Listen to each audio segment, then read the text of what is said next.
नमस्कार मित्रांनो, मी तुमचा आवडता स्टोरी रायटर मनचल सर. कसे आहात सगळे? तुम्ही ही कथा वाचताना नक्कीच मजा घेत असाल. आज मी तुमच्यासाठी घेऊन आलो आहे एक खास कथा. ही कथा दीपालीने मला पाठवली आहे.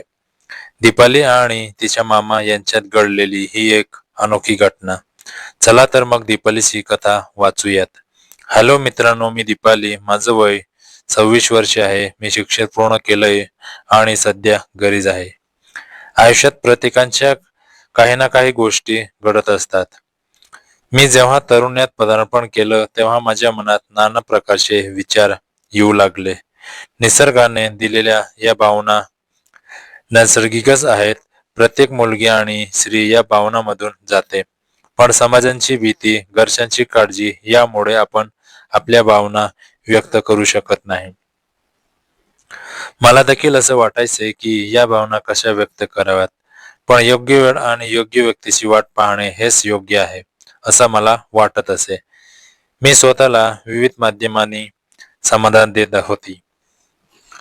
आता ही मुख्य घटनेकडे येते. माझ्या बारक्या काकांचं लग्न झालं. घरातलं शेवटचं लग्न होतं.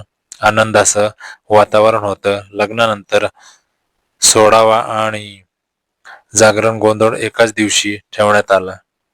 सकाळपासूनच पाहुणे येऊ लागले. सगळी तयारी झाली होती. संध्याकाळी 5 वाजता सोडाव्याची पूजा झाली. त्यानंतर जागरण गोंधळचा कार्यक्रम सुरू झाला. लोकांची रेलचेल होती. सगळे एकमेकांना भेटत होते. जेवण करत होते.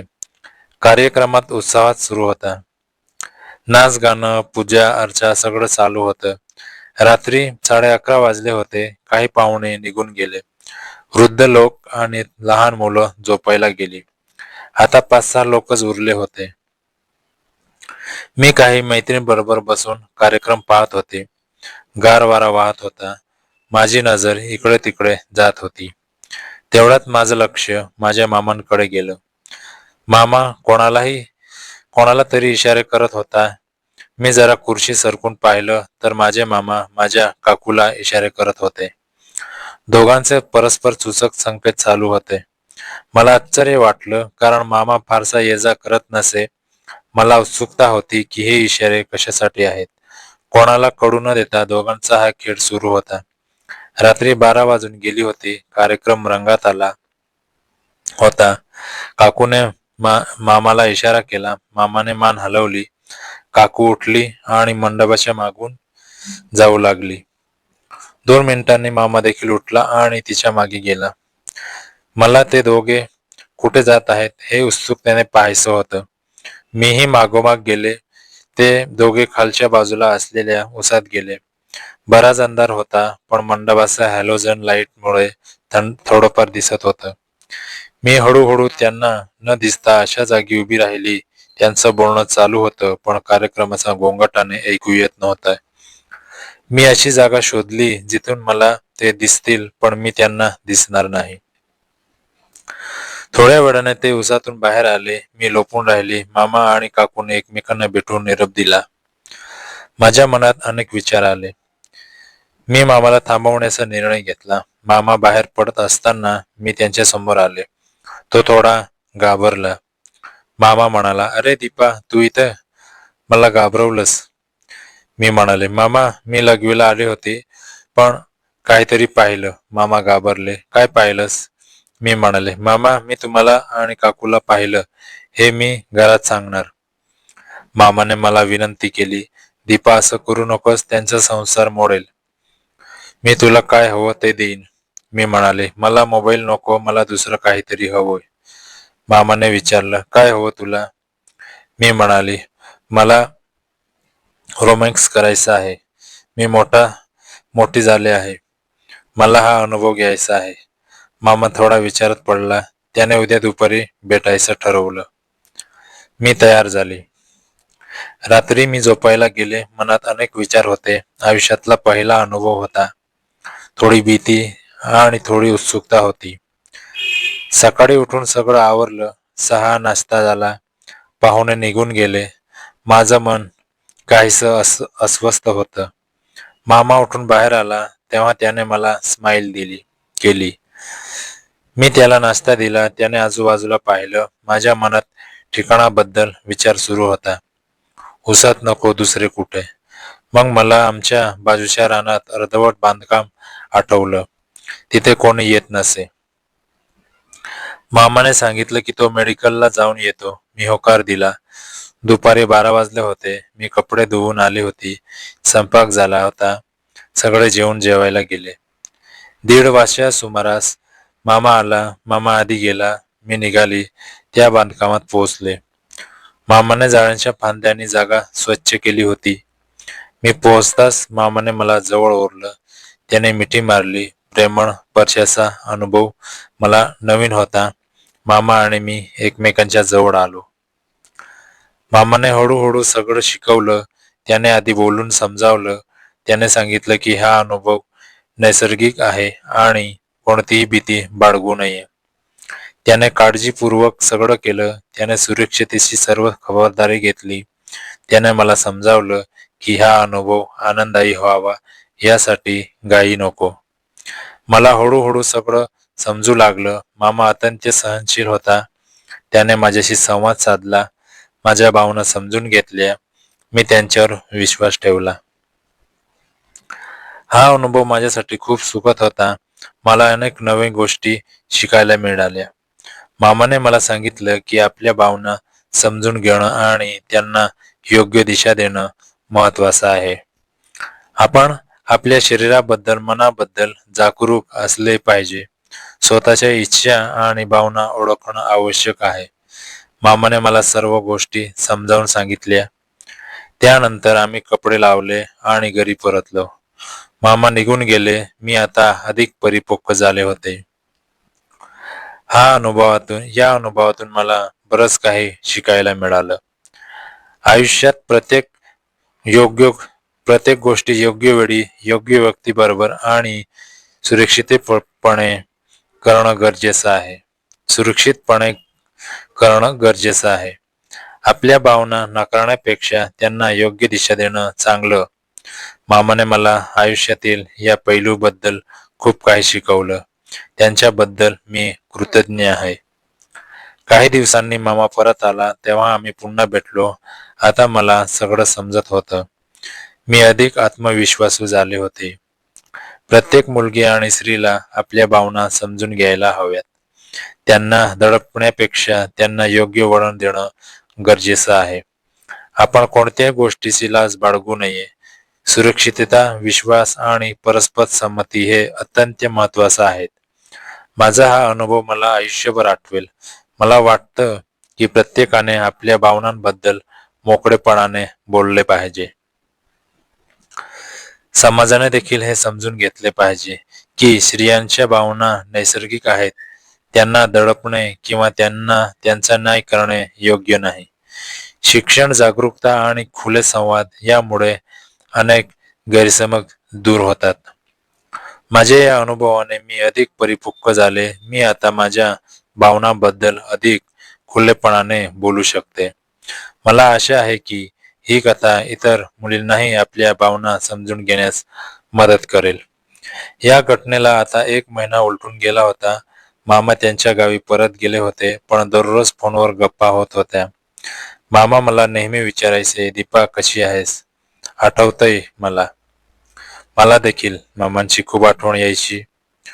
त्यांच्याशी बोलल्याशिवाय माझा दिवस जात नसे. माझ्या मनात मामांबद्दलचा भावना दिवसेंदिवस वाढत होत्या.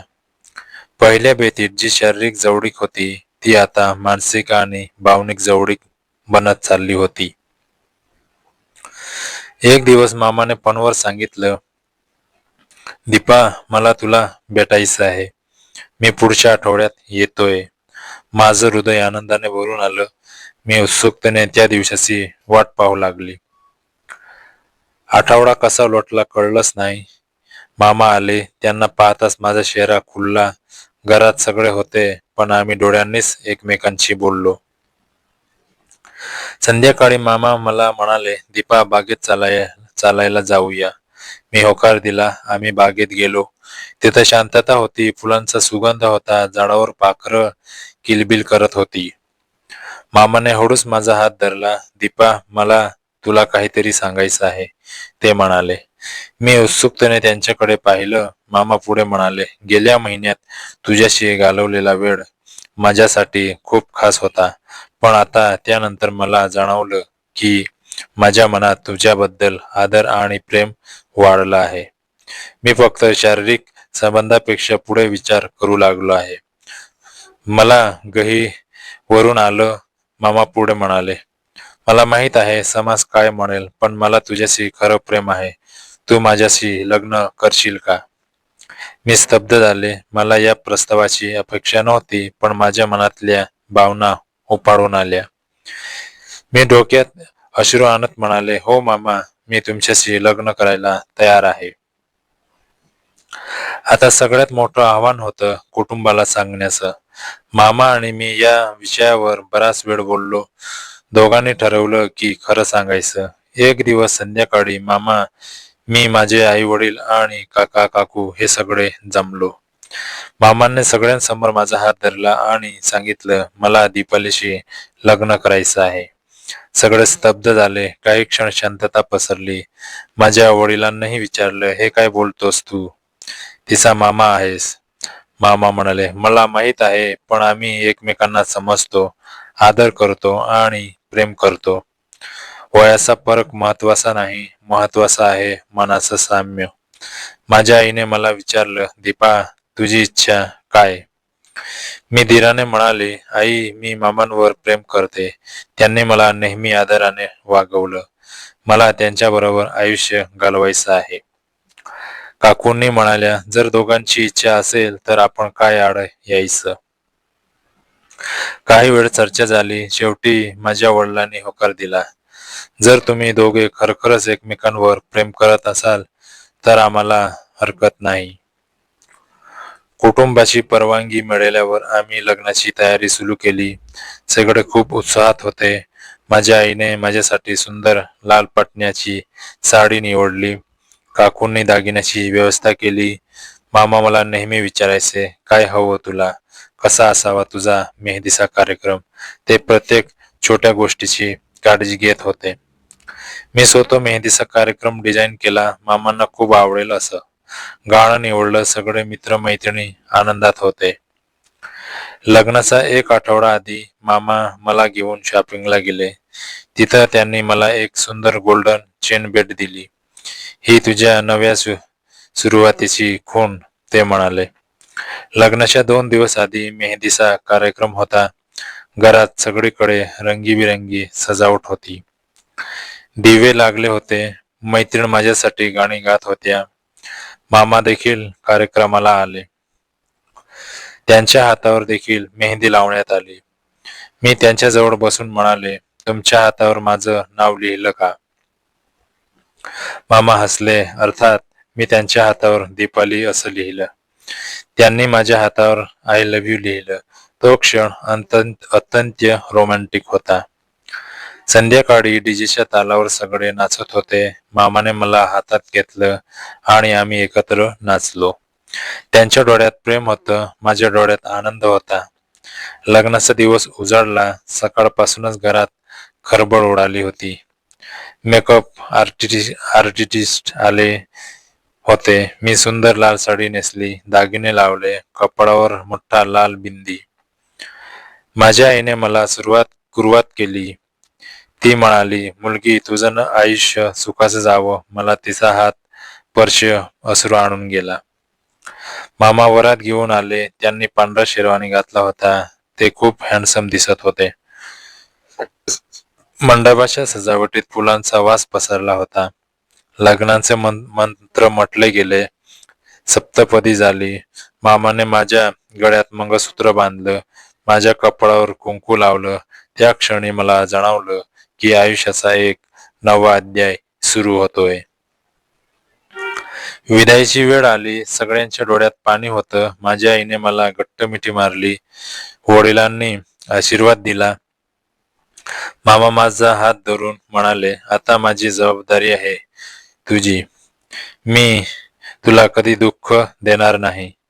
मी माझ्या घराकडे शेवटचं पाहिलं. हे घर, ही आठवणी, हे सगळं माझंच राहणार होतं, पण आता नव्याने मामांच्या बरोबर. आम्ही गाडीत बसलो. मामांनी माझा हात त्यांच्या हातात घेतला. दीपा, आता नवीन सुरुवात आहे. आपण एकत्र सगळं करू, ते म्हणाले.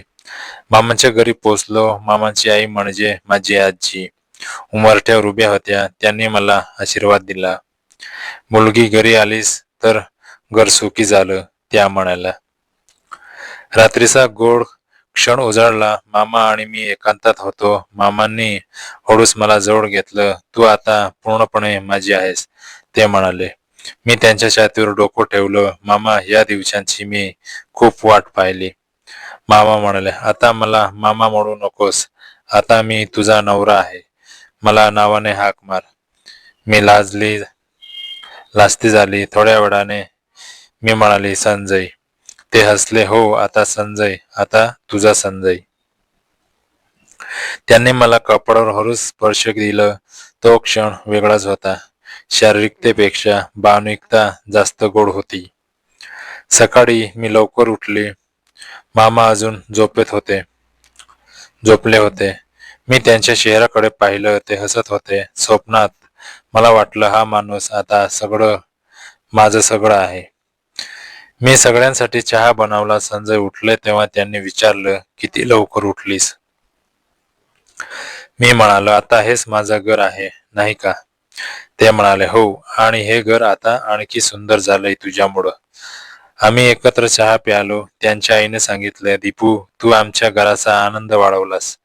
काही दिवसांनी संजय मला म्हणाले, दीपा, आपलं स्वतःचं घर असलं पाहिजे. आपण आपल्या आवडीने सजवू. मी खुश झाली. आम्ही एक छोटस सुंदर घर घेतलं. त्यांची सजावट एकत्र केली. भिंतीवर आमची फोटो फ्रेम लावली.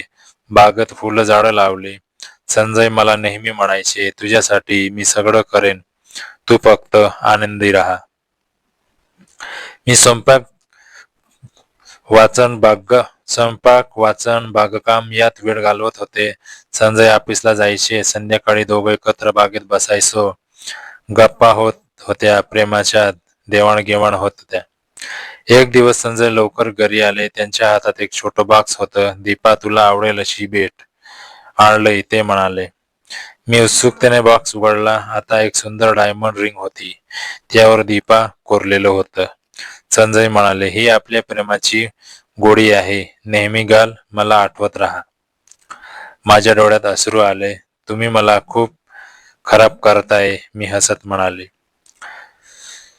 तुझ्यासाठी काही करेन, ते म्हणाले. आता आम्हाला 1 वर्ष पूर्ण झालं होतं. त्या दिवशी संजयने एक सुंदर डिनरची व्यवस्था केली. घरात मेणबत्त्या लावल्या. रोमॅन्टिक संगीत होतं. संजय म्हणाले, दीपा, या वर्षात तू माझं आयुष्य पूर्ण केलंस. मी तुझ्याशिवाय काहीच नाही. मी त्यांचा हात धरला. संजय, मी देखील तुमच्याशिवाय काहीच नाही. तुम्ही मला प्रेम, आदर, सुरक्षा सगळं दिलं. आम्ही नाचलो. त्यांनी मला हातात घेतलं. गोड गाण्यावर डोललो. त्या क्षणाला शब्द नव्हते, फक्त भावना होत्या. काही महिन्यांनी मला कळलं की मी गरोदर आहे. संजयला ही बातमी दिली तेव्हा त्यांना खूप आनंद झाला. आपण पालक होणार, ते म्हणाले. 9 महिने आम्ही दोघं मिळून इंतजार केलं. प्रत्येक अल्ट्रासाऊंड, प्रत्येक डॉक्टरांची भेट. संजय माझ्यासोबत होते. एका सुंदर सकाळी आम्हाला एक गोड मुलगी झाली. संजयने तिला उचललं आणि म्हणाला, ही आहे आपली छोटी राजकन्या. नाव ठेवू अनुष्का. मी अश्रू आणत म्हणाले, छान नाव आहे. अनुष्का आता 6 महिन्याची झाली होती. ती सगळ्यांची लाडकी होती. आई वडील, काका काकू सगळे भेटायला येत असे. तिचा हसरा चेहरा सगळ्यांचा आनंद वाढवत होता. एक दिवस संजय म्हणाले, दीपा, आपण सगळ्यांना एकत्र बोलवूया. एक मेजबानी. मी तयार झाले. संपूर्ण कुटुंब एकत्र आलं. अनुष्का सगळ्यांच्या कुशीत खेळत होती. मी संजयला पाहिलं. तो सगळ्यांशी हसत बोलत होता. त्यांच्या चेहऱ्यावर समाधान होतं. काकू माझ्या जवळ आल्या. दीपा, तू खूप आनंदी दिसतेस. मला वाटतं आपण कुटुंब म्हणून अधिक जवळ आलो आहोत, त्या म्हणाल्या. मी होकार दिला. खरंच या सगळ्यांमुळे कुटुंब अधिक एकत्र आलं होतं. आता मी संजयला पाहते तेव्हा मला आठवतो तो पहिला दिवस, उसातली ती घटना, आमची ती पहिली भेट. किती बदललेलं आहे आयुष्य. पण एक गोष्ट कायम आहे, आमचं प्रेम वाढतंय, फुलतंय, रंगतंय. प्रत्येक दिवस नवा आनंद देतो. संजय मला म्हणतात, दीपा प्रत्येक जन्मी तू माझीच राहा. मी हसते, तुम्ही माझे पहिले आणि शेवटचे प्रेम आहात. वर्षे उलटली, अनुष्का मोठी होत होती. आम्ही तिची शाळेत दाखल केलं. संजयचा व्यवसाय वाढला. मी घर सांभाळत होते. एका संध्याकाळी आम्ही तिघं बागेत बसलो होतो. अनुष्का फुलपाखरांचा पाठलाग करत होती. संजय माझा हात धरून होता. दीपा खुश आहेस? त्यांनी विचारलं. मी त्यांच्या डोळ्यात पाहिलं. हो, पूर्णपणे खुश. तुझ्यामुळं. त्यांनी मला कपाळावर हळू स्पर्श दिलं. माझ्या आयुष्याची सर्वात सुंदर गोष्ट आहेस तू. तिथंच त्या हिरवळीवर, त्या सुंदर संध्याकाळी मनात जाणवलं, खरं प्रेम हे कधीही वेळ, समाज, वय यांनी बांधलं जात नाही. ते फक्त दोन मनांचं साम्य आहे आणि आम्ही दोघं ते साम्य शोधलं. तर मित्रांनो, ही होती दीपालीची कथा. दीपालीला तिचं खरं प्रेम मिळालं. संजयला त्याची जीवनसाथी मिळाली. त्यांची मुलगी अनुष्का त्यांच्या प्रेमाची खूण झाली. ही कथा सांगते की प्रत्येक सुरुवात अडचणीची असते, पण प्रेम असेल तर सगळं सोपं होतं. समाज, वय, नाती या गोष्टी महत्वाच्या आहेत, पण त्यापेक्षा प्रामाणिक प्रेम जास्त महत्वाचं आहे. तर मित्रांनो, कथा आवडली असेल तर मन चलचल या यूट्यूब चॅनलला सबस्क्राईब करा, लाईक करा, कमेंट करा. धन्यवाद. आपला मन चलचल मित्रांनो.